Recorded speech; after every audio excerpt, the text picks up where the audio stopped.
What's going on, fam? It's the entertainer, the motivator, the educator, Lucky Murray, back with another CHH today. And this time, guys, I want to have a response to a video I saw the other day, and Ruslan of King's Dream did a video, and it was a tie to his video. He said his love-hate relationship of Christian hip-hop, and I will have the video posted somewhere on this video, probably on the card somewhere right there. And he talks about how he came into Christian hip-hop. He talks about how he, was a part of the Tunnel Rats. Talked about the breaks with him and Belief.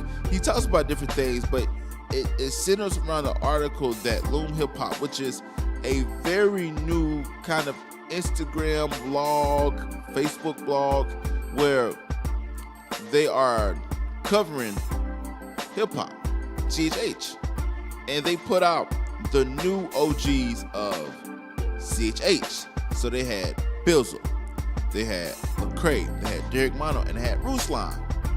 So I had to sit back and I kind of think about like that, like, wow, like, how do you determine the new OGs of Christian hip-hop?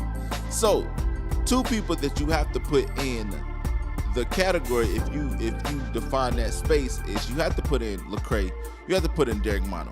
Bizzle, you can argue, but I wouldn't be mad if you took him on or off the list, as far as basically the new Mount Rushmore of Christian hip hop.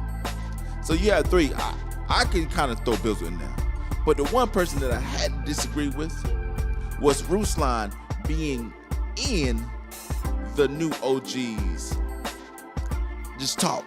And here's why. I wrote a blog about that on CHH Now, so it'll be in the description below. Please check it out, my blog that I wrote about it. But Ruslan, like I said before, he started out with the Tunnel Rats, associated with it. I don't think he was a main member, but I thought that he kind of was a part of that collective, because the Tunnel Rats was a huge collective, like Cross Movement. There was a huge collective that back in the early 2000s, them and Cross Movement kind of went back and forth with each other. The same group, but they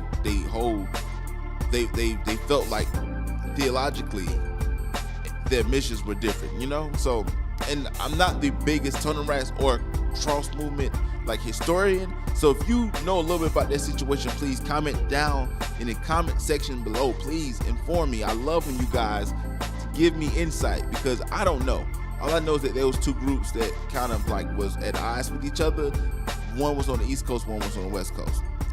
And Ruslan kind of grew up in that. Then he had the group with the breaks with him and Belief. But then in 2012, he started King's Dream Entertainment, and the group that was the backbone of that record label was the Dream Junkies. They had John Gibbs, they had Belief, and they had Ruslan, which I thought that they added something that in hip hop there wasn't a lot in hip hop. In Christian hip hop, it was just totally different. I thought that Ruslan stood out in the group, to be honest with you. I thought that, talented artist, but I thought the Dream Junkies with Belief, you had John Gibbs, was crazy. They broke up, and now he has Paul Russell, he has Jet Trouble. Well, he had Jet Trouble. Jet Trouble did an album, but now it's no longer with the label. And he has John Keith, Paul Russell and John Keith as well. So my argument is this. I don't think to be considered an OG in the game right now, you have to have a more of a culture impact in Christian hip hop. And I think Ruslan, though he has an impact, but it hasn't really been, I don't think it's been by himself. I don't think that, okay, this is because of Ruslan. I thought the Dream Junkies he was a part of that, but I thought that it was birthed because of three people came together. When you look at King's Dream, since the Dream Junkies, I think that was probably his best like highlight of his career. Everything before then, he was kind of trying to, catch up, trying to gain some steam.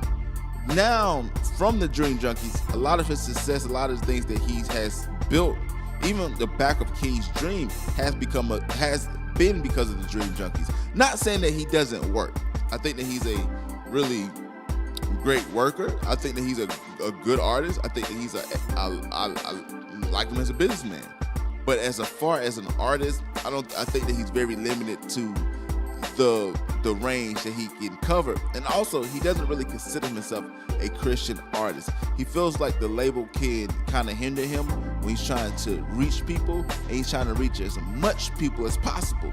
So I think that if anyone wants to be called a Christian rapper or Christian artist, and their impact, like, you can't deny Lecrae's impact, you can't deny Derek Minor's impact, you can't deny Bizzle's impact from the God Over Money Camp.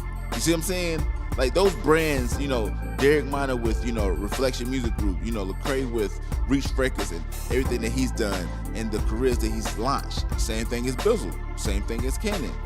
I don't see Ruslan launching anybody else's career besides his own. Paul Russell had a pretty good album, a really good album. John Keith, the Lost Boys album, and Honey Blonde was pretty good as well.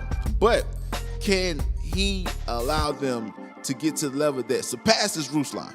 If they surpass him in the next few years, I'll put Ruslan on there as well. But I'm curious to hear what you got to say.